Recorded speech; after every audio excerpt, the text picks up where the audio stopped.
It's got to go through. So after you do your self-evaluation, let's say you evaluated yourself right now. Childs, Corporal Childs. Yes, Gunny, sir. Can you be depended on? Yes, Gunny, sir. How you know? It's just how I was raised. I mean, being one of 8 children, one of the oldest, you had to be there for the little siblings, and just carried on through the whole program, so. Carried on through. So, fine. Laundry, talk to me. Oh, Landry, I'm sorry. Hey, wash my clothes. I was thinking about washing. Talk to me. Can they trust you? Can they depend on you?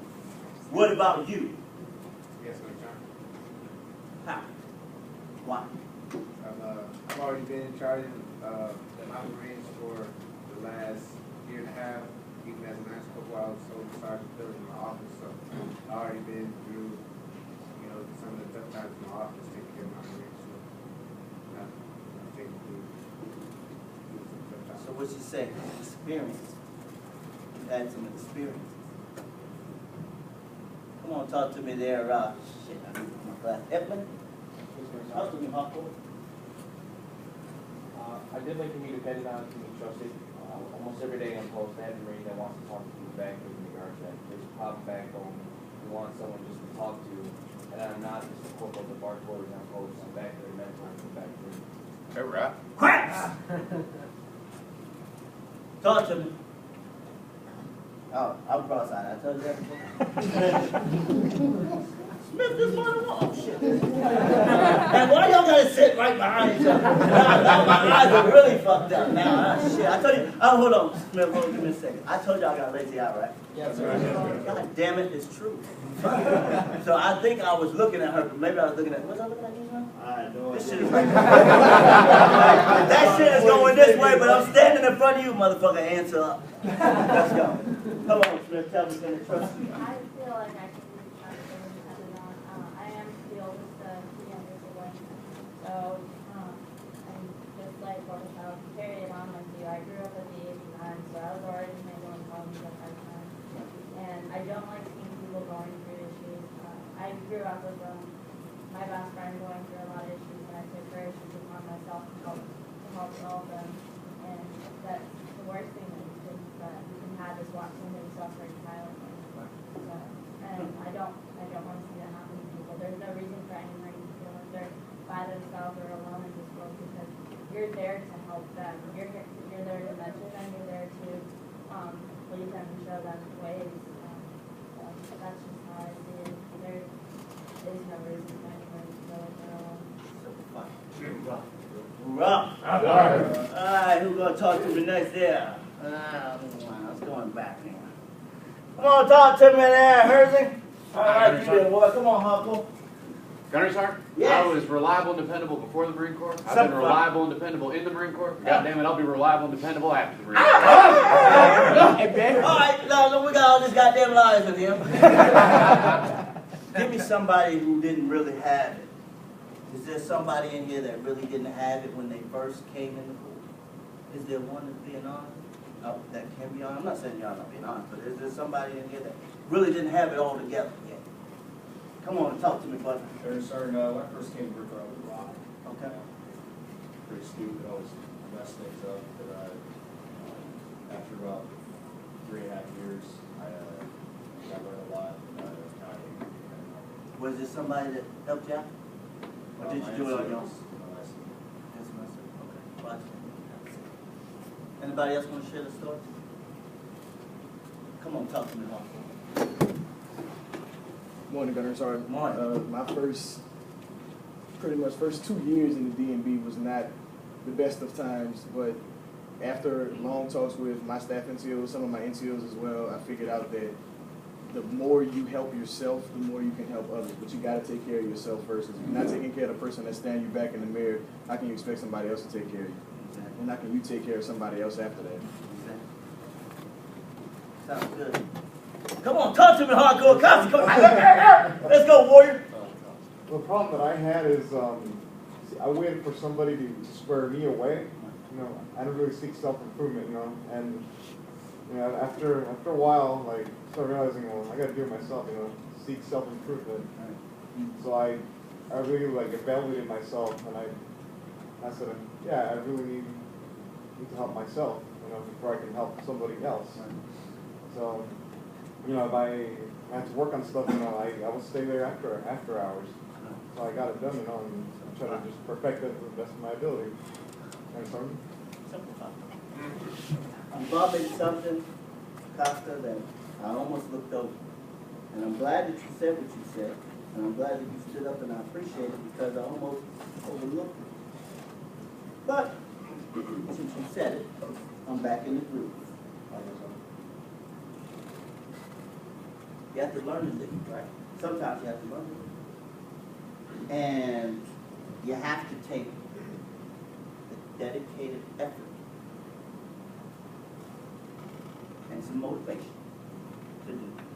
It takes dedicated effort and motivation to do it. Sadly to say, sometimes there ain't gonna be that motherfucker always in your ear that, go ahead, motivator, you got it. When I do it sometimes, yeah, people don't understand, sometimes I'm doing it for me. I have to. Because sometimes there's no one for me to look up to. I don't see them, they're not around sometimes. I can't call them or reach them on the phone. People that I have got out of the Marine Corps a long time ago.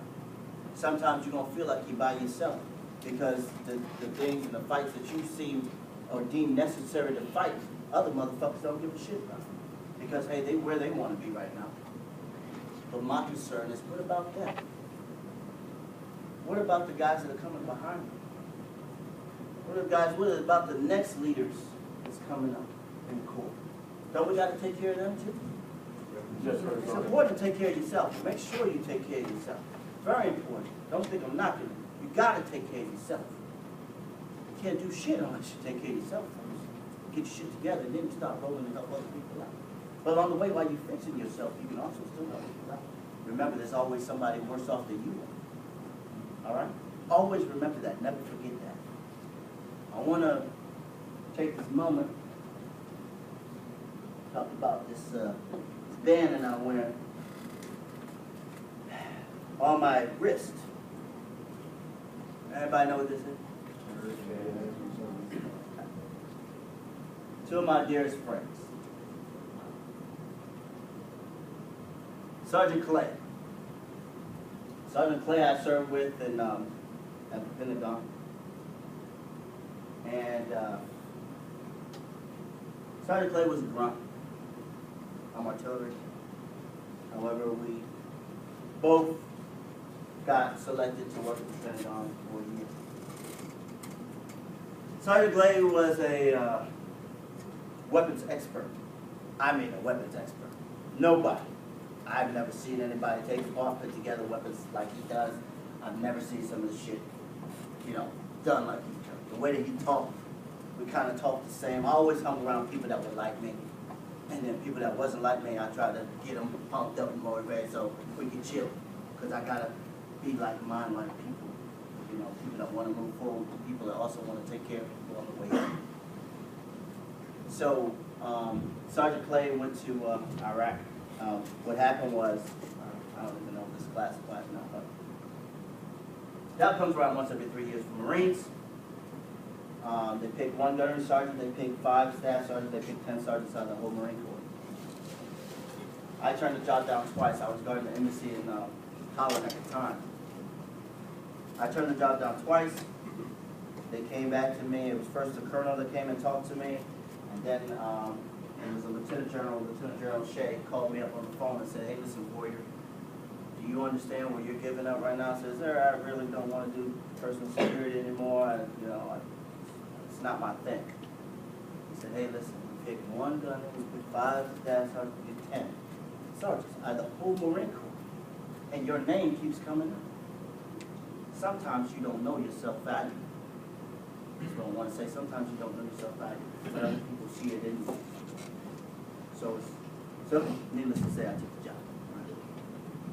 All right. So anyway, on this job, Sergeant Clay, weapon expert, in the case.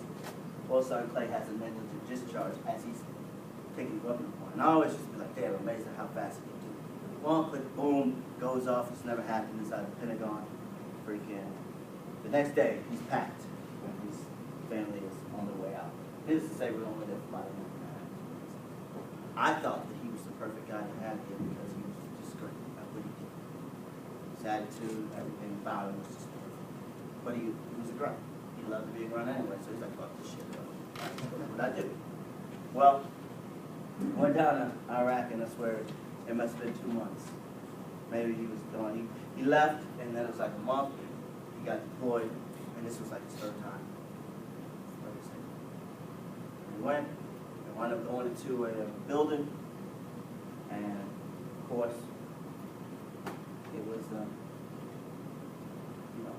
right? Grew up. So, that's one of my friends. My other buddy, dear to my heart, is Sergeant Carlos Perry. I don't know if you guys know him. I don't know if you guys are. He was a drill instructor, 3rd Battalion.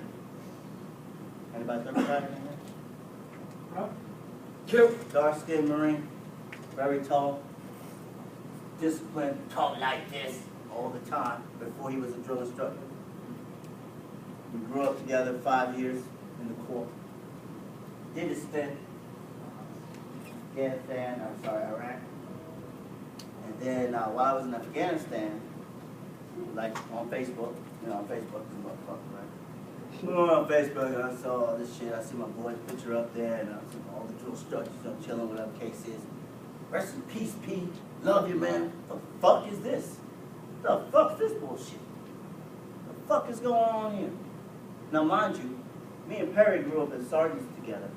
We spent about 5 years. It was in Hawaii. We went over to Okinawa, Japan, and this guy was so dedicated and motivated that if I said, and I was artillery, if I said, yo, man, we got some trucks that are down, whatever the case is, this motherfucker would jump the fucking fence with his boys. After hours, because they locked the gate until you can't work anymore.